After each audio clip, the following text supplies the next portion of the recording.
شروع اللہ کے نام سے جو بڑا مہربان نہایت رحم والا ہے۔ بکھیرنے والیوں کی قسم جو اڑا کر بکھیر دیتی ہیں، پھر پانی کا بوجھ اٹھاتی ہیں، پھر آہستہ آہستہ چلتی ہیں، پھر چیزیں تقسیم کرتی ہیں کہ جس چیز کا تم سے وعدہ کیا جاتا ہے وہ سچا ہے اور انصاف کا دن ضرور واقع ہوگا۔ اور آسمان کی قسم جس میں رستے ہیں کہ اے اہل مکہ، تم ایک متناقض بات میں پڑے ہوئے ہو، اس سے وہی پھرتا ہے جو خدا کی طرف سے پھیرا جائے۔ اٹکل دوڑانے والے ہلاک ہوں جو بے خبری میں بھولے ہوئے ہیں، پوچھتے ہیں کہ جزا کا دن کب ہوگا۔ اس دن ہوگا جب ان کو آگ میں عذاب دیا جائے گا۔ اب اپنی شرارت کا مزہ چکھو، یہ وہی ہے جس کے لیے تم جلدی مچایا کرتے تھے۔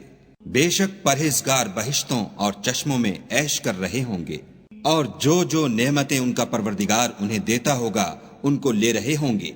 بے شک وہ اس سے پہلے نیکیاں کرتے تھے، رات کے تھوڑے سے حصے میں سوتے تھے اور اوقات سحر میں بخشش مانگا کرتے تھے، اور ان کے مال میں مانگنے والے اور نہ مانگنے والے دونوں کا حق ہوتا ہے۔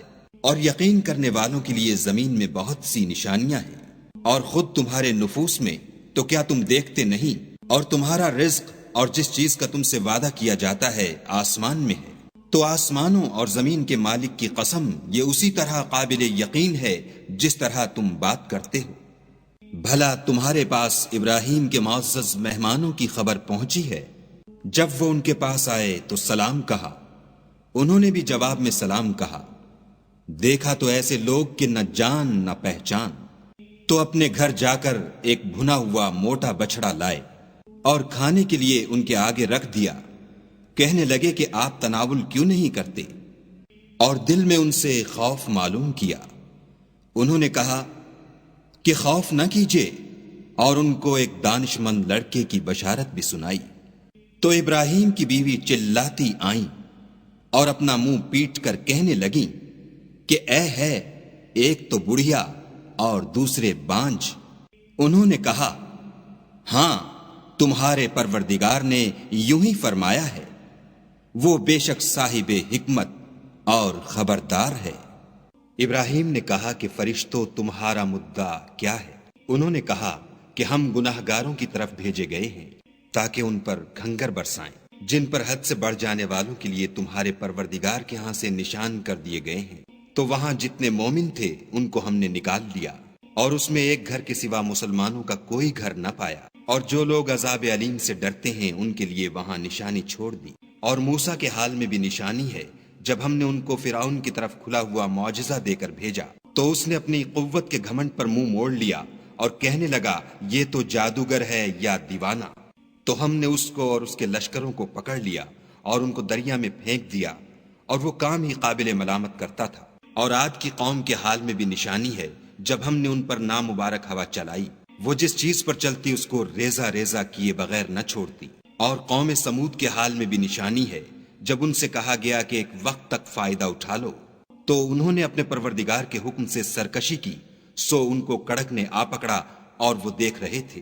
پھر وہ نہ تو اٹھنے کی طاقت رکھتے تھے اور نہ مقابلہ کر سکتے تھے۔ اور اس سے پہلے ہم نوح کی قوم کو ہلاک کر چکے تھے، بے شک وہ نافرمان لوگ تھے۔ اور آسمانوں کو ہم ہی نے ہاتھوں سے بنایا اور ہم کو سب مقدور ہے، اور زمین کو ہم ہی نے بچھایا، تو دیکھو ہم کیا خوب بچھانے والے ہیں۔ اور ہر چیز کی ہم نے 2 قسمیں بنائیں تاکہ تم نصیحت پکڑو۔ تو تم لوگ خدا کی طرف بھاگ چلو، میں اس کی طرف سے تم کو صریح رستہ بتانے والا ہوں۔ اور خدا کے ساتھ کسی اور کو معبود نہ بناؤ، میں اس کی طرف سے تم کو صریح رستہ بتانے والا ہوں۔ اسی طرح ان سے پہلے لوگوں کے پاس جو پیغمبر آتا وہ اس کو جادوگر یا دیوانہ کہتے۔ کیا یہ لوگ ایک دوسرے کو اسی بات کی وصیت کرتے آئے ہیں؟ بلکہ یہ شریر لوگ ہیں۔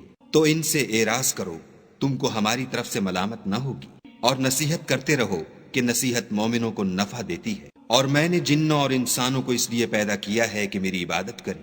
میں ان سے طالب رزق نہیں، اور نہ یہ چاہتا ہوں کہ مجھے کھانا کھلائیں۔ خدا ہی تو رزق دینے والا، زوراور اور مضبوط ہے۔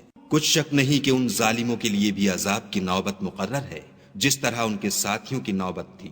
تو ان کو مجھ سے عذاب جلدی نہیں طلب کرنا چاہیے۔ جس دن کا ان کافروں سے وعدہ کیا جاتا ہے اس سے ان کے لیے خرابی ہے۔